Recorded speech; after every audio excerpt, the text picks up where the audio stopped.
Sir अस्सलाम वालेकुम। Sir कैसे हैं? अल्हम्दुलिल्लाह। आप कैसे हैं? Sir it is a weekend तो आई डिसाइडेड कि आपसे मिलूं और कुछ सवाल पूछूं। प्रीवियसली स्टूडेंट्स कुछ क्यूरीज हैं वो मेरे से पूछते हैं। आई ट्राई माय बेस्ट कि मैं उसे आंसर कर सकूं, बट कुछ question are beyond my exposure, तो मैं चाहता हूं कि आपके साथ डिस्कस आप बिस्मिल्लाह करें, पूछें कुछ। करूं। फॉर इंस्टेंस सबसे पहला क्वेश्चन ये है कि वाई पीटी।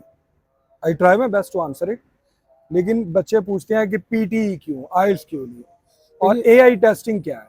इन जनरल एक ज़रा छोटा सा आंसर कर दें। इसमें यह है कि पीटी और आइल्स हमारे लिए दोनों जो हैं उनको हम ऑफ़र भी करते हैं, और इसमें कोई शक नहीं है कि दोनों की एक्सेप्टेबिलिटी भी अब तकरीबन सेम हो चुकी है। अब पीटी क्यों करें? इसमें सिंपल सी बात है कि पाकिस्तानी स्ट्रक्चर के मुताबिक बहुत सा स्टूडेंट ऐसा होता है जिनकी कमांड भी बड़ी अच्छी नहीं होती इंग्लिश में। तो एआई में वो सर्टेन ऐसे बेनिफिट्स ले जाते हैं जो वो अदर टेस्ट लाइक जैसे वो आइल्स में ये नहीं ले सकते। फॉर इंस्टेंस कि अगर हम राइटिंग की बात करते हैं तो आपको आइल्स में एक प्रॉपर ऐसे को क्राफ्ट करना पड़ता है, जबकि पीटी में आप सर्टेन टेम्पलेट्स वगैरह भी यूज़ कर लेते हैं। सेकंड थिंग इज़ कि पीटी जो है ये ज़रूरी नहीं कि हर बच्चे को सूट करे। इसमें देखना ये पड़ता है, जैसे बहुत सारे मेरे एक्सपीरियंस में बच्चे इस तरह के आए हैं जो एआई में कंपैरेटिवली लो स्कोर कर रहे हैं because of their low pitch. उनको आइडेंटिफाई नहीं कर रहा उनका जो माइक है या इस तरह की जो चीज़ें हैं। तो हर बच्चे को अपनी नीड के मुताबिक देखना पड़ेगा। और जहाँ तक आपका ये क्वेश्चन है वाई पीटी कंपैरेटिवली ईजियर है, इंटीग्रेशन स्कोरिंग है, फॉर एग्जांपल मेरी रीडिंग बुरी है लेकिन स्पीकिंग मेरी बड़ी अच्छी है, तो ये कंपनसेट कर देगा उस चीज़ को कि जो मेरा स्पीकिंग का स्कोर है कंट्रीब्यूट करेगा रीडिंग में, तो मैं एक अच्छा स्कोर करके अपना जो फंडामेंटल गोल है वो ये है कि मैं रिक्वायर्ड स्कोर ले सकूं to become eligible for Australia. Wonderful, I hope आपने आंसर कर दिया काफ़ी सारी चीज़ों का। अच्छा, एक और चीज़ है जो रिसेंटली बड़ी डिस्कस हो रही है, what are the other test accepted in UK. अभी एक बच्चों में एक पाया जाता है कि आइल्स और पीटी के अलावा शायद कोई टेस्ट नहीं है। पीटी भी बाज दफ़ा सेंटर में आके बच्चों को पता चलता है, तो हमारे पास आते हैं तो हम बताते हैं भाई एक पीटी भी है, क्योंकि आइल्स इज सिनोनिमस ऑफ टेस्टिंग। जी, तो बच्चों को ये पता ही नहीं कि लैंग्वेज सर्ट या कोई और भी बड़े सारे टेस्ट हैं। देखिए यूके की अगर हम बात करें तो रेंज ऑफ टेस्ट हैं जो वहाँ पे एक्सेप्टेड हैं। फॉर एग्जांपल कि वहाँ पे आइल्स पीटी, वैसे मैं इनकरेज भी करता हूँ स्टूडेंट्स को कि अगर वो आइल्स और पीटी कर लें तो ये सबसे अच्छी बात है, क्योंकि ये सब में ही एक्सेप्टेड है। There is no exception in that.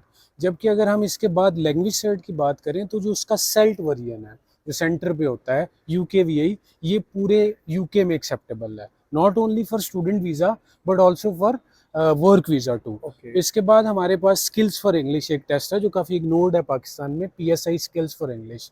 ये टेस्ट भी ऑलमोस्ट सारी यूनिवर्सिटीज़ एक्सेप्ट कर रही हैं और ये यूकेवीए अप्रूव्ड टेस्ट है। ओके। इसके बाद हमारे पास जो छोटे टेस्ट इनमें से आ जाते हैं जो नॉन सेल्ट हैं, उनमें ऑक्सफोर्ड टेस्ट जो है वो बड़ा कॉमन है, काफ़ी सारी यूनिवर्सिटीज़ ले रही हैं, ईएलएलटी हम उसको कहते हैं। उसके बाद एक नया टेस्ट है password test, password skills, password solo, ये एक्सेप्ट हो रहा है। फिर यूनिवर्सिटीज़ के इंटरनल टेस्ट हैं जैसे क्यूए हायर एजुकेशन है, उसके अंडर कुछ 3-4 यूनिवर्सिटीज़ हैं, उनका एक यूनानिमस टेस्ट है जो वो ले रहे हैं। So when we talk about UK तो बहुत लंबी रेंज ऑफ टेस्ट है जो स्टूडेंट्स, हाँ, उन्हें देखना ये पड़ेगा कि वो जिस यूनिवर्सिटी में जाना चाह रहे हैं, जिस विसिनिटी में जाना चाह रहे हैं, उस यूनिवर्सिटी में कौन सा टेस्ट चल रहा है, तो इसके मुताबिक वो अच्छा फैसला कर सकें।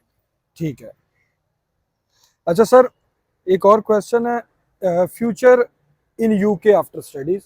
उससे पहले मैं एक और क्वेश्चन करूंगा, लैंग्वेज सर्ट का फ्यूचर क्या है? और लैंग्वेज सर्ट का जो फ्यूचर है इसमें मैंने पहले भी बड़ी डिटेल से एक वीडियो भी बनाई थी। देखिए लैंग्वेज सर्ट को समझ लें कि ये एक प्रोडक्ट है पीपल सर्ट की। पीपल सर्ट एक बहुत बड़ा नाम है इन आईटी, और उनकी certifications throughout the world recognize की जाती हैं। Due to few practices language cert का जो ऑनलाइन वर्जन है वो एट स्टेक आ गया। ओके। लेकिन इसका मतलब ये बिल्कुल नहीं कि ये वन फाइन मॉर्निंग किसी भी दिन बंद हो जाएगा। अभी भी आप जनवरी इनटेक में बहुत सारी रूमर्स थी जी ये बंद हो जाएगा, लेकिन बेशुमार यूनिवर्सिटीज़ हैं, कोई अराउंड 40-45 यूनिवर्सिटीज़ हैं जो अभी भी इसको ले रही हैं। तो ये इस तरह अचानक से बंद नहीं होगा। इसकी अगर फ़र्ज़ कर लें कोई यूनिवर्सिटीज़ हैं, वो कुछ यूनिवर्सिटीज़ हैं उन्होंने कहा हम नहीं लेंगे, साथ ही साथ कुछ यूनिवर्सिटीज़ ऐड भी हो गई हैं कि वो कह रही हैं कि हम इसको एक्सेप्ट करेंगे। अगेन मैं हर स्टूडेंट को ये कहता हूँ कि मकसद किसी भी टेस्ट को प्रमोट करना नहीं है, मकसद आपको सर्व करना है। तो जब भी आप लैंग्वेज सर्ट या कोई भी टेस्ट देने का इरादा करें तो अच्छी तरह से चेक कर लें from university website, university representative हमसे पूछ लें कि जी ये टेस्ट वहाँ पे चल जाएगा, ताकि आपका वक्त और आपके पैसे ज़ाया ना हो जाए। ठीक है, ज़बरदस्त।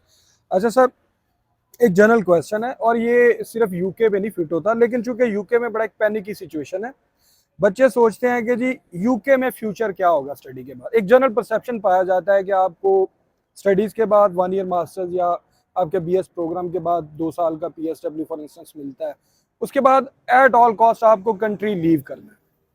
तो माइट बी पॉसिबल ये सिचुएशन आपके साथ कनाडा या ऑस्ट्रेलिया में भी हो सकती है। तो फर्स्ट आंसर कर दें कि यूके में फ्यूचर क्या है आफ्टर स्टडीज आफ्टर पीएसडब्ल्यू, और बेस्ट पाथवे क्या है फॉर द स्टूडेंट्स। दूसरा, ऑस्ट्रेलिया या दूसरी कंट्रीज में रिलेटिवली बच्चों को सिक्योर क्यों फील करते हैं वो कि यहाँ पे बेहतर फ्यूचर होगा।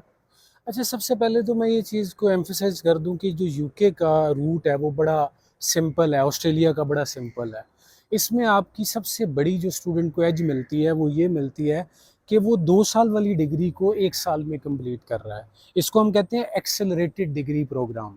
तो वो जो आपने यूके, ऑस्ट्रेलिया या कनाडा या यूएसए से 2 साल में डिग्री करनी है, वो प्रैक्टिकली आप 1 साल में करके फारिग हो जाते हैं। अब यूके को जो है वो कॉर्पोरेट हब है। आप अगर वहाँ पे सेटल डाउन नहीं होंगे तो फिर इसका मतलब है कि फ्लॉ है कहीं पे। तो इसका बड़ा सिंपल सा रूल ये है कि आप 1 साल की डिग्री कंप्लीट करें, उसके बाद आप पीएसडब्ल्यू, जिसे हम ग्रेजुएट रूट वीज़ा कहते हैं, ठीक उस है। पे शिफ्ट हो जाएं। और उसके बाद जो है वो आप, अब आपका ये सवाल है कि 2 साल हो गए क्या करें। देखिए, ये जो 2 साल दिए जाते हैं ना, इसका मकसद ये होता है कि इस दौरान आपने अपने आप को सेटल डाउन करना है, आपने जॉब फाइंड आउट करनी है। ठीक है, अब अगर आपने ध्यान से पढ़ा है, आप एक अच्छी यूनिवर्सिटी के ग्रेजुएट हैं, तो ऐसा हो नहीं सकता कि 2 साल में आपको कहीं जॉब ना मिले। ठीक है, आपको जॉब मिलती है तो साथ ही आप टियर 2 में शिफ्ट हो जाते हैं, जो 5 साल का वीजा है।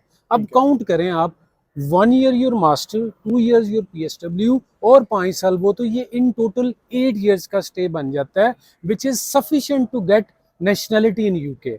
तो ये एक बड़ा स्ट्रीमलाइन सा प्रोसेस है। स्टूडेंट्स को कन्फ्यूजन ये होती है, यहाँ तो वो इस तरह की, यहाँ से 2-3 हज़ार पाउंड बचाने के लिए वो ऐसी यूनिवर्सिटीज़ में चले जाते हैं, जिनके बाद जब आप मार्केट में कम्पीट करते हैं फॉर जॉब्स तो आपको बहुत ज़्यादा प्रॉब्लम्स आती हैं।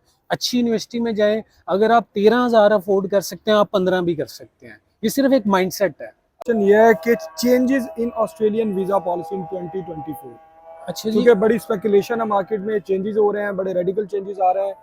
Is it beneficiary for Pakistani students और is it gonna cost us? तो काइंडली वो एक्सप्लेन देखिए, कर दें। मैं एक बड़ी बड़ी बात कहने लगा हूँ, आप इसको अंडरस्टैंड करें। फंडामेंटली जब भी कुछ सख्ती होती है वीज़ा पॉलिसीज किसी भी कंट्री का, वो एक जेन्युइन स्टूडेंट के लिए फ़ायदेमंद होती है। ओके।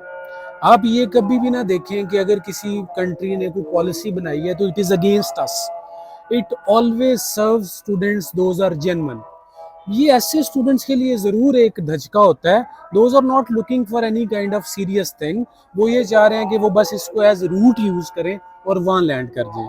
मैंने अपनी पिछली वीडियो में भी बताया कि कुछ सर्टन चेंजेस हैं जो आ रही हैं। पहली चेंज मैंने ये बताया कि बैंक स्टेटमेंट का जो 17% ऐड होगा। अब जितनी आप बैंक स्टेटमेंट जो है वो यहाँ पे रखवाते थे, अब उसका 17% ज़्यादा रखवाना पड़ेगा, क्योंकि आपको पता है वर्ल्ड वाइड इन्फ्लेशन है, महंगाई है।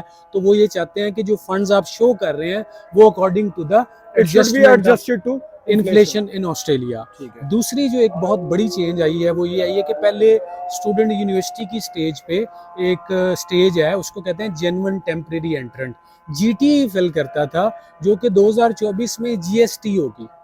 जीएसटी का मतलब है जेन्युइन स्टूडेंट टेस्ट।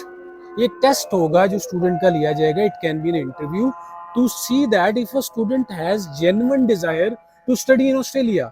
तो उसमें एक और जो चीज़ इसमें सप्लीमेंट्री चेंज है, पहले हर स्टूडेंट को अपनी जीटी में ये साबित करना था कि after completion of their degree they will return to Pakistan. अब ऐसा नहीं होगा। अब they can even write that these are my career prospects in Australia. Okay. तो उसमें वो बड़ा, पहले भी लोग आना नहीं थे चाहते, लेकिन वो for the sake of telling ये बता देते थे।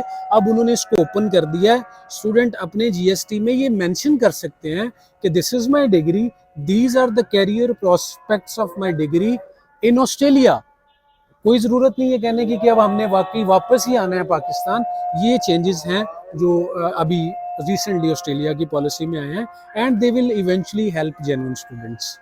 ज़बरदस्त। अच्छा sir, foreign education contribution to Pakistan economy. We often listen and hear कि रेमिटेंस आते हैं बाहर से, कहाँ से आते हैं, किस फॉर्म में आते हैं। एक तो वो तबका है जो हमारा मजदूर तबका बेचारा मेहनत करता है मिडिल ईस्ट में। स्टूडेंट्स भी एक मेजर पोर्शन कंट्रीब्यूट करते हैं रेमिटेंस की फॉर्म में, घर में पैसे भेजते हैं जब वो लोग जो सेटल्ड है वहाँ पे। तो इसका लॉन्ग रन में स्टूडेंट्स का क्या कंट्रीब्यूशन रहता है इकोनॉमी में, अगर उस पर थोड़ा सा हम लाइट शाइट कर दें। दूसरा, पाकिस्तान को वो किस तरह कंट्रीब्यूट कर रहे हैं और कमिंग ईयर्स में किस तरह कर पाएंगे।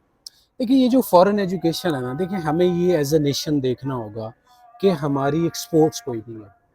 हमारी जितनी भी चीज़ें हैं वो इंपोर्ट्स बेस्ड हैं, इवन बड़ी बेसिक नेसेसिटीज़। मैं इसकी बहुत डेप्थ में नहीं जाऊंगा टू कीप इट कट, लेकिन हमारा जो है वो स्टूडेंट जितना भी फॉरेन में जा रहा है, they are eventually beneficial for themselves, their families and as a nation too. बल्कि मैं ये समझता हूँ कि इस सेक्टर को बहुत ज़्यादा गवर्नमेंट को सपोर्ट करने की ज़रूरत है, क्योंकि हमारा जो ट्रेड बैलेंस है वो इसी वजह से नहीं है ना कि जो इनकमिंग है वो कम है और आउटगोइंग है वो ज़्यादा है। तो इसको बैलेंस अप करने के लिए ये जो बच्चे हमारे बाहर जा रहे हैं, ये कम्युनिटी जब वहाँ से रेमिटेंस, इनकी फैमिलीज यहाँ पे हैं, इनका कंट्री है ये भेजते हैं, तो इट इवेंचुअली हेल्प स्टूडेंट्स। देते तो वो एक ही बार है। And it's not entirely true कि वो बाहर चले गए हैं और वो अभी कुछ भेज रहे हैं या पैसे भेजेंगे या वो वहीं के होकर रह गए। There are lot of big names जिन्होंने जी। पाकिस्तान को वापस आके कंट्रीब्यूट किया इन डिफरेंट सर्व फॉर्म, भी किया है। सर्व किया है। ठीक है, इंस्टीट्यूशन में बड़े बड़े अच्छे टीचर्स हैं जो पढ़ा रहे हैं, बाहर से पढ़ के आए हैं। तो ये नहीं है, फॉरेन एजुकेशन का अगर देखा जाए तो उसके बेनिफिट्स ज्यादा हैं बहुत और ज़्यादा बेनिफिट्स और हैं। नुकसान ना के बराबर है। नुकसान इसका कोई भी नहीं है एज सच के, आप इसको ये नहीं कह सकते कि कोई, बल्कि ये कॉमन सेंस भी जो है पास नहीं करती है बात